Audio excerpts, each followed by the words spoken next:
নমস্কার বন্ধুরা, আজকে আমি তোমাদের সাথে শেয়ার করতে চলেছি একটা দারুণ স্বাদের খুব চটজলদি তৈরি হয়ে যাওয়া প্রেসার কুকার চিকেনের রেসিপি।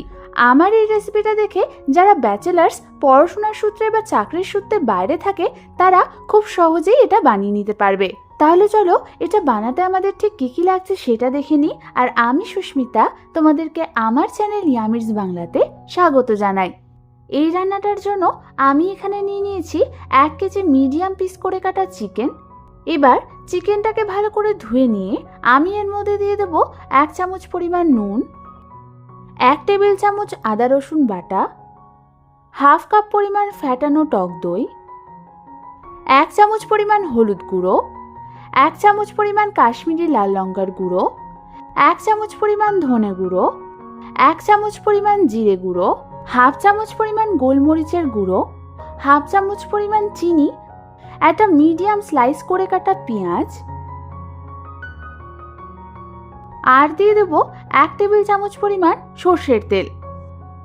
এবার আমাদের এই সমস্ত কিছুকে চিকেনটার সাথে ভালো মতো একবার মাখিয়ে নিতে হবে।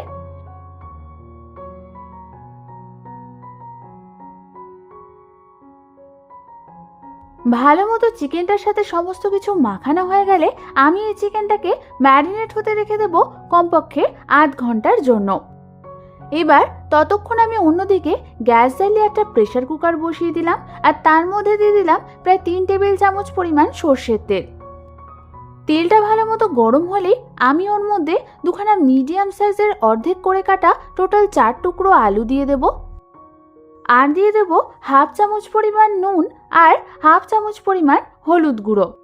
এই নুন আর হলুদ গুঁড়ো দেওয়ার পর আমাদের আলুগুলোকে মিডিয়াম ফ্লেমে ভেজে নিতে হবে যতক্ষণ না এটা হালকা গোল্ডেন ব্রাউন কালার হচ্ছে।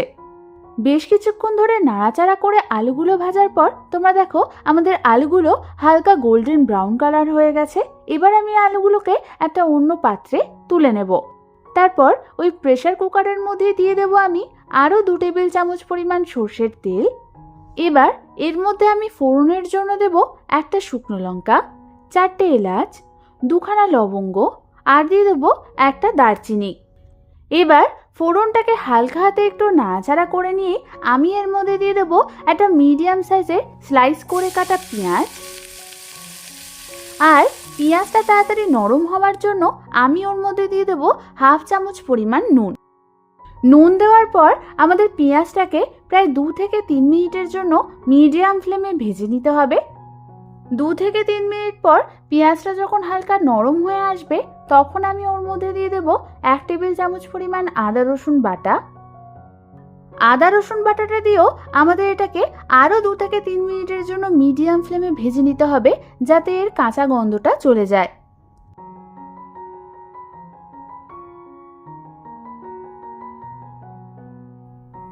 দু থেকে 3 মিনিট পর আমি এর মধ্যে দিয়ে দেব একটা মিডিয়াম সাইজের কাটা টমেটো, 2খানা চেরা কাঁচা লঙ্কা, আর দিয়ে দেব হাফ চামচ পরিমাণ নুন।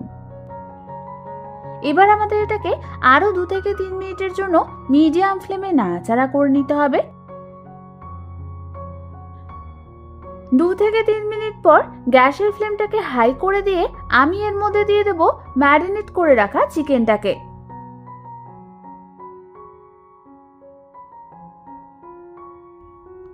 চিকেনটা দেওয়ার পর আমাদের এটাকে হাই ফ্লেমে 4 থেকে 5 মিনিটের জন্য ভালো মতো কষিয়ে নিতে হবে।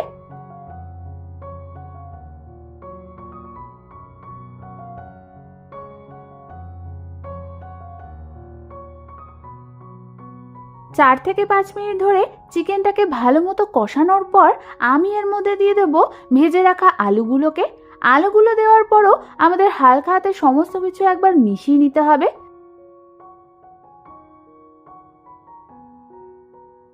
তারপরে আমি এর মধ্যে দিয়ে দেব প্রায় 1 কাপ পরিমাণ গরম জল।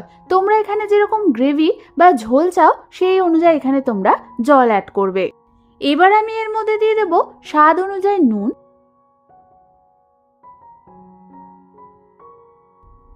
নুন দেওয়ার পর হালকা হাতে একটু নাড়াচাড়া করে নিয়ে প্রেসার কুকারের ঢাকনা বন্ধ করে আমি এটাকে প্রেসার কুক হতে রেখে দেব যতক্ষণ না একটা সিটি পড়ছে। প্রেসার কুকারে একটা সিটি দেওয়া হয়ে গেলে গ্যাসটা অফ করে আমি এটাকে রেখে দেব 4 থেকে 5 মিনিটের জন্য। 4 থেকে 5 মিনিট পর প্রেসার কুকারের ঢাকনা খুলে তোমরা দেখো আমাদের চিকেন কারিটার কি সুন্দর কালার এসেছে, আর আমাদের চিকেন আর আলুটাও কিন্তু পারফেক্টলি সেদ্ধ হয়ে গেছে। ঠিক এই সময় আমি এর মধ্যে দিয়ে দেব হাফ চামচ পরিমাণ গরম মশলার গুঁড়ো। এই গরম মশলার গুঁড়োটা দিয়ে হালকা হাতে একটু নাড়াচাড়া করে নিলেই কিন্তু তৈরি হয়ে যাবে আমাদের দারুণ স্বাদে চটজলদি তৈরি হয়ে যাওয়া প্রেসার কুকারের চিকেন। এবার শুধু গরম গরম ভাত বা রুটির সাথে সার্ভ করার অপেক্ষা। এই চিকেন কারিটা এত সুন্দর খেতে হয় যে তোমরা একবার বাড়িতে বানালে বারবার বানিয়ে খেতে চাইবে। আমার চ্যানেলে চিকেনের আরও দারুণ দারুণ রেসিপি রয়েছে, দেখতে চাইলে উপরের আই বাটনটা ক্লিক করে দেখে নিতে পারো। আর এই রেসিপিটা ভালো লেগে থাকলে একটা লাইক করে দিও। আর এরকম দারুণ দারুণ রেসিপি আরও আমার কাছ থেকে পেতে হলে আমার চ্যানেলটাকে সাবস্ক্রাইব করতে কিন্তু একদম ভুলো না। আজ তাহলে এই পর্যন্তই, আমি আবার চলে আসবো তোমাদের কাছে নতুন কোনো রেসিপি নিয়ে।